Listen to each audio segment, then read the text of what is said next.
Okay, guys, so he's about to walk us through. And again, whiskey blendery. This is an empty barrel. You know, this is funny because this thing's called a bung, right? You're the only one that still laughs at that, I think. It's like somebody says titty or something. You go, oh, man, titty. Here, you want to open this? Oh, yeah. It should be easy, see? So you screw that thing in. Yeah, you screw it in and then you just pull it up. There you go. It was an easy one. So if you would have done that on one that was in there, it wouldn't. So you got to really go with some force. I know you can do it. So this is an empty barrel right now. So we got this in from France. I'll turn it around so you can see. So it's laser etched orange. So there was a I don't know if it's considered a liqueur or an aperitif or something in France that they have this, and it's a higher proof. It's just under 80 proof, I think. And I think it's meant for either a pre-dinner or maybe a post-dinner, like kind of orange sipper kind of thing, almost like a dessert possibly. But anyway, so the barrel is kind of like smoky and like orange, like it. So we're gonna add a test. So barrel 123. So this is the barrel up there. So this is a 10.5 year 21% rye bourbon. So pretty good stuff. So I don't want to put the remainder of that barrel because I've only got about 70 bottles left in that barrel because it's 10.5 years old and it's been here for a couple years. So I'm going to do a test. So I'm putting 3 bottles into this barrel. Then I'll check it, tomorrow and the next day to see how the influence from this barrel has on the whiskey. Therefore, I'm only wasting 3 bottles at maximum. So is the rye is the rye the bottle you use when you want to flavor something? Rye is a flavoring grain. So this is a 21% rye bourbon. So it's 75% corn, 21 rye, 4% malted barley. So it has a decent amount of rye in it for flavoring. But this is mostly corn, so it's a sweeter, and like if you try just this, it's fruity, like really nice fruit. There's some green apple on it, and so I think this will pair really well with kind of like an orange. So you might have just like a total, yeah. So and I could be wrong, but that's why we do the test. So. And I'll pull it out, so I'll probably know tomorrow whether this is going to work or not. Yeah. And then I'll intentionally leave it in the barrel too long. So even if I'm like, hey, this is awesome, turned out great, day and a half, 2 days, like that's all we need, and then pull it out and record that in my notes, I'll leave it in there intentionally and I'll take it too far so that I know where the line is. Now, do you put this barrel back up there to heat up faster, or do you just leave it as because it will not take long. Like tomorrow, like maybe even by the time you leave, we could try it again and maybe even get some influence on the barrel. So these barrels, they have quick, fast, and easy influence on. When they're fresh, they are. Yeah. When it's fresh. Nothing's ever been in there. This is literally a fresh, empty barrel. Yeah. So if it's been used, so say if I used it several times, then every time it's going to change a little bit because whatever I put in there. So say I put a rye in there. Yeah. So now there's rye that's in the inside of the stave soaked into the wood. So whatever I put in there next is going to be influenced by the rye that I just had in there. So I have to be kind of intentional on what I put in there. Flavor changes the flavor, and there's no replicating what you do. So whatever happens here. So say if I fill this up and I pull it out, I can never get that same influence again from this barrel because I'm changing it every time. So it's another variable that. And that wood is like one and done. It could be. Yeah. It could be. You don't know. And maybe I put in a wrong whiskey that ruins this barrel for something else. And this barrel wasn't cheap, just an empty barrel, but I had it sent from France. So it's yeah. That's like, who calls France to get a barrel, man? You think about this stuff. Yeah, I got this in our cognac barrel from Cognac, France at the same time.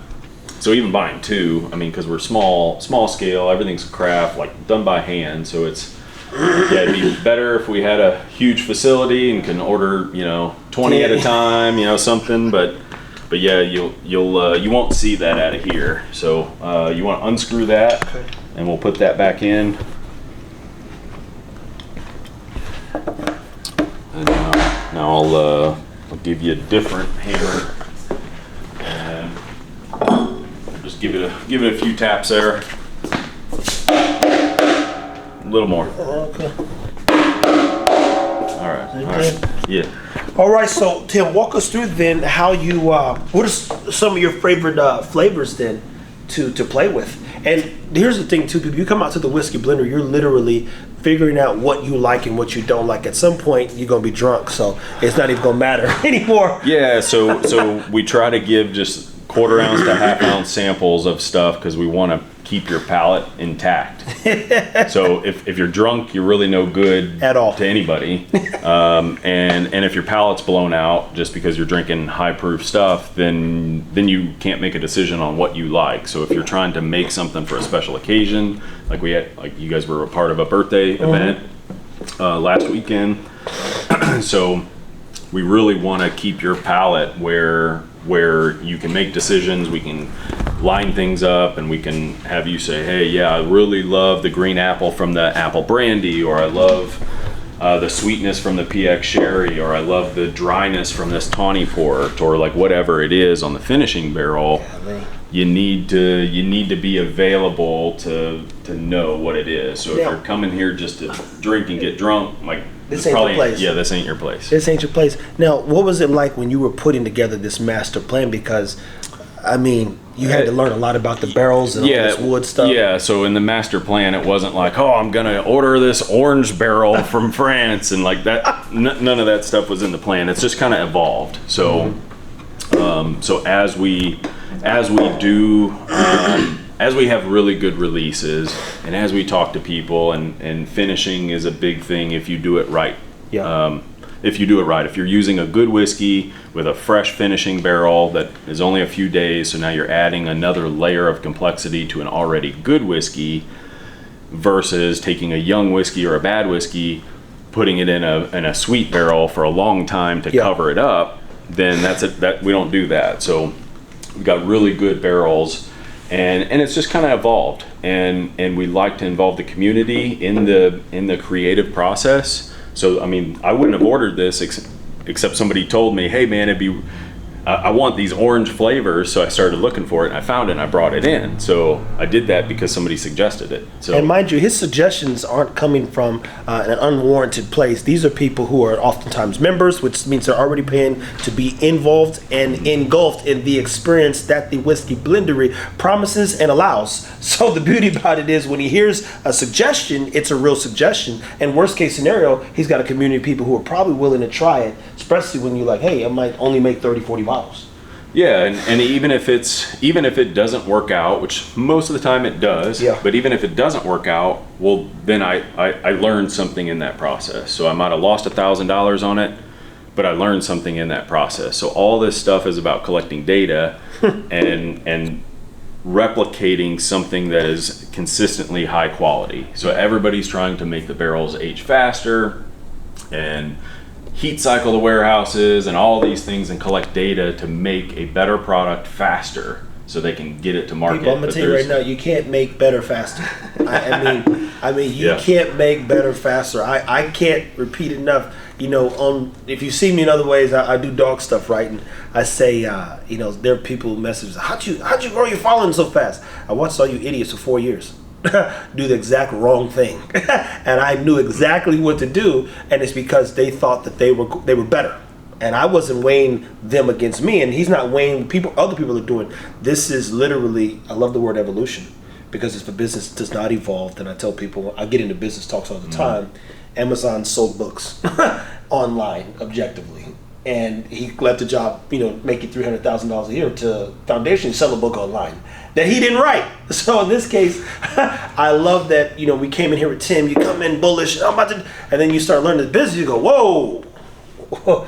So this barrel's how old? This one's this, and you got it from where? Oh, and okay, no, that's just and everything's a piece of history. So it's not like I can get another one of these barrels. It's one and done on everything in here. That's what I've learned too, just from me. So you go, it has to be quality. It has to be the right choice. It has to, or we got to learn something. So stay tuned, because you know we'll try to kind of show you what he's thinking in the next. But I'll definitely be back Friday. and he'd give us some notes. I learned about notes from him as well. So get this: we bought 3 new bottles the other day, and only one had notes. What do you mean? So you bought 3 bottles of whiskey from the store, analyzing them, learning from Tim at the Whiskey Blendery, and you try to blend them.